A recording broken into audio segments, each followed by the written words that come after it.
Subhanallah.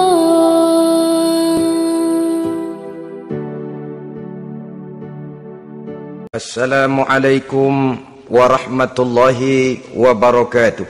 Waalaikumsalam warahmatullahi wabarakatuh. Bismillahirrahmanirrahim. Alhamdulillahi rabbil alamin. Wassalatu wassalamu ala ashrafil anbiya'i wal mursalin, imamil muttaqin, sayyidil ghurril muhajjalin, sayyidina wa maulana Muhammadin wa ala alihi wa ashabihil mujahidin at-tahirin, amma ba'du. Pertama, dengan ilmu kamu bisa cari harta, tapi dengan harta belum tentu kamu bisa dapat ilmu. Yang kedua, ilmu, harta kamu kasih orang kurang, ilmu kamu kasih orang tambah. Punya uang 100.000, kasih uang orang 50.000, kan tinggal 50.000. Tapi bisa Fatihah, ajarkan orang lain bisa, kita sendiri makin mantap. Nggak lantaran bodoh karena ngajarin orang. Ajarin gua Fatihah dong, udah habis. Nggak ada itu. Ilmu tuh makin mantap. Yang ketiga, makin banyak hartamu, makin sibuk kau jaga dia. Tapi makin banyak ilmumu, makin bagus dia jaga kamu. Dengan kata lain, harta kita yang jaga, tapi ilmu dia yang jaga kita. Kebenaran tanpa kesabaran membuat kita mudah dipatahkan orang, tapi kesabaran tanpa kebenaran akan membuat kita diinjak terus oleh orang lain. Karena itu, kalau yakin kita benar, harus sabar. Kalau mau bersabar, harus karena benar. Wa naqsim minal amwal, kekurangan harta alias kemiskinan. Kemiskinan, saudara-saudara, merupakan ujian dari Allah Subhanahu wa ta'ala untuk menguji sejauh mana kekuatan iman yang kita miliki di dalam kehidupan. Tetapi sesungguhnya bukan hanya kemiskinan, kekayaan pun pada hakikatnya juga merupakan ujian. Namun umumnya manusia akan lebih merasa diuji jikalau dia miskin daripada diuji jikalau dia menjadi orang yang kaya.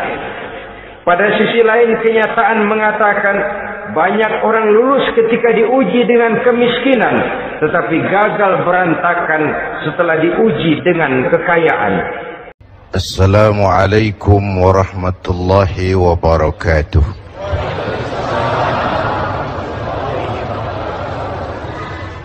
Alhamdulillah, salatu wassalamu ala rasulillah, amma ba'du. Tidak ada orang yang tidak pernah salah. Jadi orang yang baik bukan orang yang tidak pernah salah, karena tidak ada orangnya yang tidak pernah salah itu. Orang yang baik adalah orang yang kalau dia melakukan kesalahan, dijadikannya itu sebagai pelajaran untuk tidak diulanginya lagi di masa yang akan datang. Tidak jatuh dua kali di tempat yang sama. Sepanjang nafas belum sampai di tenggorokan, sepanjang itu taubat diterima oleh Allah Subhanahu wa ta'ala. Nabi berpesan, kun imaman muta'an au ma'muman muti'an fala takun thalisan jazu'a. Kalau jadi pemimpin, jadilah pemimpin yang ditaati. Kalau jadi makmum, jadilah makmum yang mentaati. Jangan jadi golongan ketiga pemecah belah. Di depan tidak jalan, di belakang takut, ditaruh yang di tengah, di depan didorong, yang belakang ditendang. Ini namanya biang kerok. Hadirin yang saya hormati, kita memerlukan pemimpin yang adil, yang menaungi rakyatnya, sehingga dengan demikian nanti mereka akan dinaungi langsung oleh Allah Subhanahu. Mudah-mudahan Allah memberikan kepada kita rakyat dan bangsa Indonesia ini pemimpin yang adil.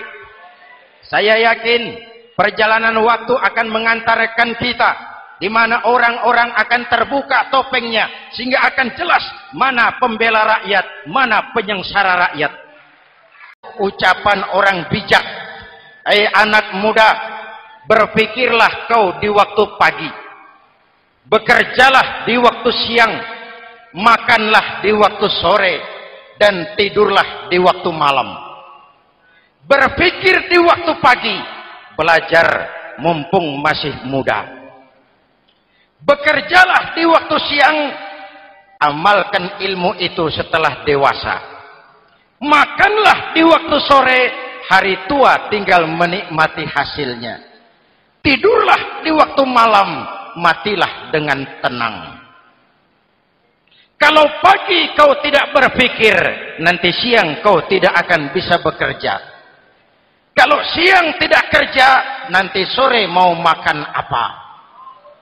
Kalau sore tidak makan, alamat malam enggak bisa tidur. Rajulun zakarallaha khaliyan fafadat ainahu. Seseorang yang mengingat Allah dalam kesunyian, lalu berlinang air matanya. Tengah malam, dikala orang sedang tidur, dia bangun munajat, gemersik tikar tersentuh tangan, laksana lambaian tangan malaikat maut datang hendak merenggut nyawa. Terbayang dosa yang pernah dia kerjakan, air mata berurai membasahi pipi tanpa terasa. Orang yang munajat semacam itu nanti langsung mendapat perlindungan dari Allah. Imamun adil, yang akan mendapat perlindungan langsung dari Allah adalah pemimpin yang adil. Sebab apa? Pemimpin yang adil melindungi banyak rakyat, maka pantas di akhirat dilindungi oleh Allah Subhanahu. Kita ini kan zon politikan. Kita ini makhluk yang tidak mungkin hidup sendiri-sendiri. Untuk melaksanakan hajat bersama, kita memerlukan pemimpin. Memilih pemimpin itu tidak sulit. Dalam fikih, ketika sholat, itu dijelaskan bagaimana cara memilih imam. Siapa yang diangkat jadi imam? Pertama, a'lamuhum. Orang yang paling alim di kampungmu siapa? Angkat jadi imam. Yang paling alim, paling menguasai persoalan, sehingga bisa membawa bangsa keluar dari kesulitan. Pemimpin yang bisa menyelesaikan masalah, bukan yang menimbulkan masalah. Apalagi kalau pemimpinnya jadi masalah, bagian dari masalah. Ini namanya pengurus jadi urusan. Hati-hati, di masyarakat sekarang ini kan lebih banyak tukang kompor daripada tukang lem. Tahu tukang kompor? Hangati sana, panasi sini, bakar sana, sulut sini. Terbakar kita, dia lari tepuk tangan. Udah capek kita rakyat diobok-obok. Udah capek kita rakyat dialamatkan, dijadikan address. Semua kalau pidato demi rakyat, untuk rakyat, buat rakyat, padahal nggak pernah kenal sama rakyat. Kita cuma jadi alamat. Mari kita kokohkan akar kebersamaan. Kita sama-sama anak Ibu Pertiwi. Di negeri ini kita dilahirkan. Air negeri ini yang kita minum. Udara negeri ini yang kita hirup. Kalian remaja, kalian pemuda, lebih bertanggung jawab karena kalian anak Ibu Pertiwi. Hadirin yang saya hormati, maka tetaplah jaga semangat kebersamaan. Salah satu rukun iman yang 6, percaya kepada adanya akhirat. Satu saat alam ini akan hancur sehancur-hancurnya. Bumi, gempa, gunung, meletus, air laut tumpah ke darat. Planet-planet bertabrakan, halilintar menyambar, angin topan bertiup. Semua yang bernama hidup mati, itu kiamat. Lalu kita akan dibangkitkan di padang mahsyar, dibangkitkan dari kubur kita masing-masing. Dan subhanallah, yang bangkit dari kubur, mukanya itu berubah jadi muka harimau. Kenapa? Waktu di dunia amalannya amalan harimau. Apa harimau itu? Mau menang sendiri, keras kepala. Di mana ada hutan, rajanya pasti harimau. Padahal hutan belum pernah bikin pemilihan umum. Tapi harimau tidak peduli, ada pemilihan umum atau tidak, saya raja hutan. Setelah naik jadi raja di hutan, harimau bukan melindungi rakyatnya, malah makanin rakyatnya. Orang-orang yang mau benar sendiri,